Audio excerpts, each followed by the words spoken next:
এই তেলপেটি রেসিপিটা যে এত টেস্টি হয় এটা বলে বোঝাতে পারবো না আপনাদেরকে। হ্যালো এভরিওয়ান, আসসালামু আলাইকুম সবাইকে। আশা করছি যে যেখানে আছেন ভালো আছেন, সুস্থ আছেন। নতুন রেসিপিতে সবাইকে স্বাগতম।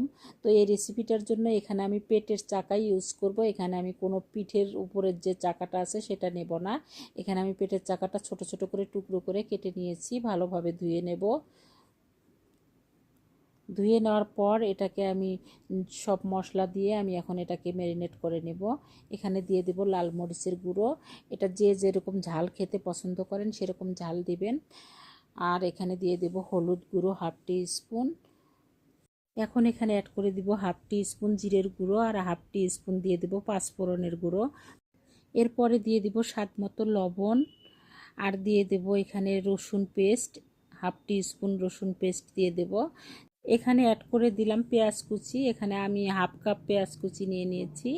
এটাকে দেওয়ার পর এখন দিয়ে দেব সরিষার তেল। এটা সরিষার তেলের রান্নাটা অনেক সুস্বাদু হয় এবং চেষ্টা করবেন এটা সরিষার তেল দিয়েই করার। এটা সাদা তেল দেওয়ার দরকার নেই, এটা সরিষার তেলেই টেস্ট বেশি হয়।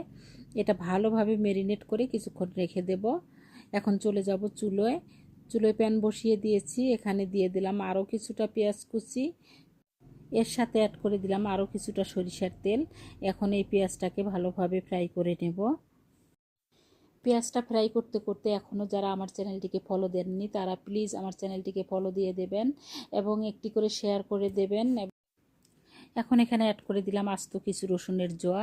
এটাকেও এর সাথে আমি ফ্রাই করে নেব। তো পেঁয়াজটা ফ্রাই করা হয়ে গেছে। এখন এখানে অ্যাড করে দিলাম সেই ম্যারিনেট করে রাখা মাছটাকে এভাবে দিয়ে আমি যে বাটিতে মাছটা ম্যারিনেট করেছিলাম সেটা ধুয়ে সামান্য একটু পানি দিয়ে দেব। পানিটা দিয়ে দেওয়ার পর এটাকে এখন ঢেকে দিয়ে ভালোভাবে কুক করে নেব।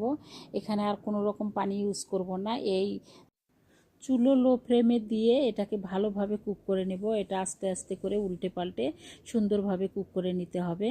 তো আজকের রেসিপি আপনাদের কেমন লেগেছে সুন্দর একটা কমেন্ট করে আমাকে জানাবেন এবং অবশ্যই বাসায় ট্রাই করে দেখবেন যে এটার কতটা টেস্ট। এটা না খেলে বুঝতে পারবেন না যে কতটা টেস্টি হয়।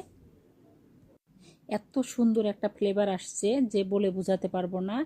এটা সরিষার তেলের এবং সব মশলা থেকে সুন্দর একটা স্মেল আসছে। তো আজকে এখানেই রাখবো, আবার দেখা হবে পরবর্তী ভিডিওতে। ততক্ষণ সবাই ভালো থাকবেন, সুস্থ থাকবেন। আল্লাহ হাফেজ।